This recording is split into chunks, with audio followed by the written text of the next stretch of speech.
Greetings. Welcome to the Developing Dad podcast, where we bring the Bible to bear on culture, education, and the family. I am your host, Michael J. Griffin Jr., and today we have another interesting topic. I know I always say that, but hopefully I'm not lying, right? All right, but before we get started, like, comment, subscribe, give me that three-piece, help me to build the channel. We're giving you more content, so let's get some likes, comments, and subscriptions. What are we going to talk about? Selfish, selfish, selfish. Tia Mowry is very selfish. I know, look, some of y'all already going to be in the comments. I had a couple of people already like, oh, who are you to judge? Who are you to judge? Again, go back to the videos where I told you we're called to judge as Christians, all right? The whole purpose of Christianity is to be discerning, both without and within, all right? So let's get to the article, though. We're going to review an article and talk about what she believes is love. We're gonna really dive into this, all right? Going to see what's up with Miss Mowry. Let's bring that up a little bit. All right, there we go. All right, so she reflects on being by herself for the first time amid divorce.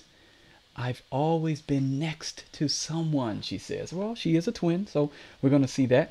All right, Tia Mowry is standing on her own 2 feet. The actress, 44, is opening up about embracing her independence after announcing her divorce from Cory Hardrict, in October. All right. So she says, I've always been next to someone. I've always had my sister side by side next to me. And this is kind of the first time I've ever been by myself. She continued.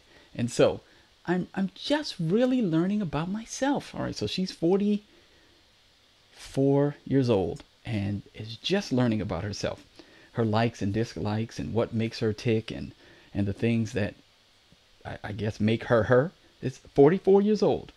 She's lived. She's middle-aged, and she's just learning about herself. That's a sad reality, right? One beautiful thing about this is she claims to be a Christian.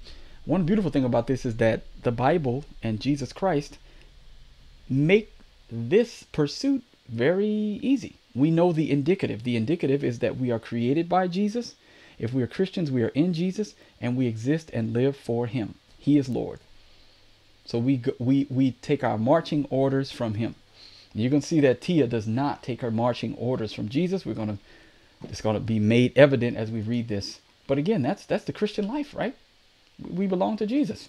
Okay, so if she's a Christian, why does she not know that? Why did it take her 44 years to figure this out? She's just learning it. She hasn't even learned it. She's just figuring it out. Okay, so is what she says. So she continued, and so I'm really just learning about myself, loving on myself, and being optimistic and positive. Life is short, so just focus on the positive, right? Don't focus on the negative, focus on the positive. That sounds really good, right? I mean, the Bible does teach in Philippians that we are to dwell on the good, the true, what is just, holy, right? Those are the things. Think about these things, right? Whatever is worthy of praise. It's not always positive things, though. That doesn't mean that everything's positive. So the language matters, and one of the things you'll find out about me is I'm big on words. And I'm going to bring this back before I want to sidebar. The definitions of terms matter. When you are as a Christian, your job is to know God's definitions of terms. The world is trying to redefine terms ad nauseum. They've redefined love, they've redefined marriage, they've redefined him, they've redefined her, they've redefined man, they've redefined woman. They're redefining the very essence of what makes a thing a thing. And we need to be able to push back and recognize when that's happening. Oh, love wins. What is love? Right? Let's explain. What? Okay? We're going to define it here. We're going to talk about the greatest love, right? What is truth? Well, Jesus says, thy word is truth. Jesus says, I am the way, the truth, and the life. Personal relationship with the truth. We got to know these things.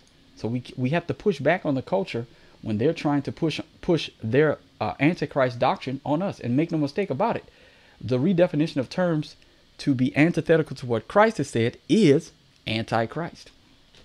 All right, let's keep going. So she says, well, the sister alum also shared her advice for moving on after a breakup. Now, this is not a breakup. This is a divorce. I'm not going to quibble. All right. I would just say, love yourself, she shared. Self-love is the most important thing. Spend time with yourself. Have grace with yourself. Ooh, Tia got that Whitney Houston theology. Come on, y'all. Come on. Where the quiet at, right? Right? She got that Whitney Houston theology. Love yourself, baby. Love yourself. That's the greatest love. Ah! Let's go to the Bible, though, and find out what the actual greatest love is. Okay? Let's talk about this. Let's do this. Here we go. So Miss Tia says, well, Jesus disagrees. Greater love hath no man than this, that a man lay down his life for his friends. That seems to contradict what Tia is talking about. Romans 5 says, but God commended his love toward us in that while we were still sinners, Christ died for us. God shows his love by giving his son while we were still sinners. That's greater than loving myself. That's God's love. Right?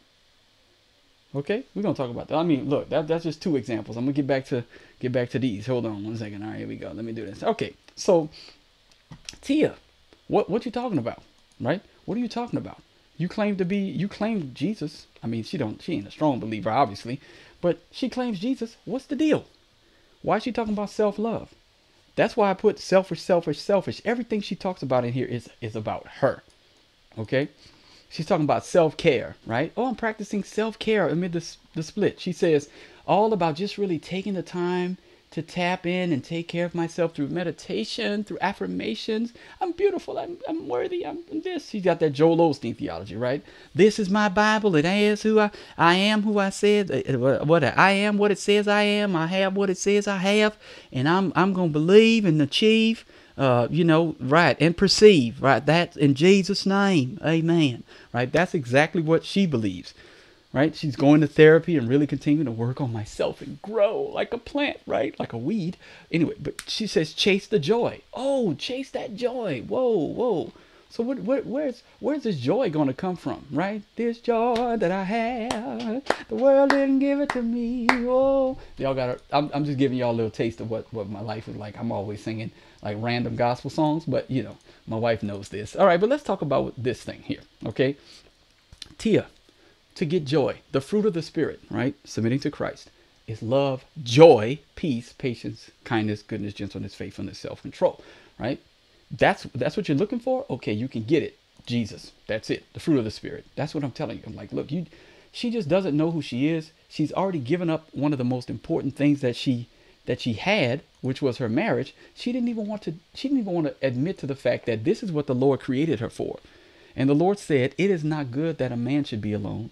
I will make him a helpmeet. I will make him a helpmeet for him, a suitable helper. That's the point. You were put there to be with your husband. That was the idea, right? The idea was for you to be there with your husband, to help him. But it's all about her. She's extremely selfish.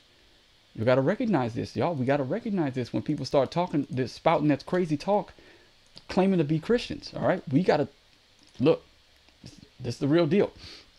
So she says, continuing, I really feel like where I am in my life right now, I've realized that life is beautiful, it's amazing, it's a gift, but it's so very short, and all we have to chase, and we all have to chase our joy and chase being happy, she continued.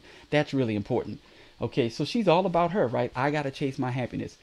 I'm tired of sacrificing. I'm tired of giving myself. And you'll see in the next paragraph, she talks about that women and mothers have to sacrifice. Yes, you do. For you had children, the next generation needs you. She's not thinking about any of them. She's chasing her joy, her happiness. When her children read this, they're going to recognize that her love for herself is greater than her love for them. Then hopefully they'll reject it, but they're going to recognize that her selfishness knows no bounds, right? Here's another thing. We're going to finish with this. Women and mothers, we deserve that too, because we always give to everyone, and sometimes we forget about ourselves. So that's where I am right now, just continuing to love on me. Me. Right, she's doing a vocal warm-up, right? That's essentially what she's doing. All right, so this is sad, right? This is sad. This is extremely sad because this woman they're co-parenting now, which is always going to be worse than a loving husband and wife together sacrificing for the children. But she's decided that it's all about her. She is selfish. And we need to be able to recognize this. I know people are going to be in the comments about who you know. Blah, blah, blah. I don't care. Shut up. Just shut up. Nobody cares about what you have to say. Y'all have had your turn. All of y'all that's gonna be in the comments, the women that's gonna be in the comments defending her, shut up. Nobody cares about what y'all have to say. All right, y'all had y'all bite at the apple. It's rotten. Y'all have made it rotten with all of this feminist crap that y'all have been pushing down the black community's throat for years. Womanism and all these other things, and this self-love, self-care, all that. It's time for you to get back in your place, know your role, and get under the headship of a good, godly black man, so we can start building generations again. All right. Look. Before I get hot, before I say something, before I say something, that I'm gonna regret.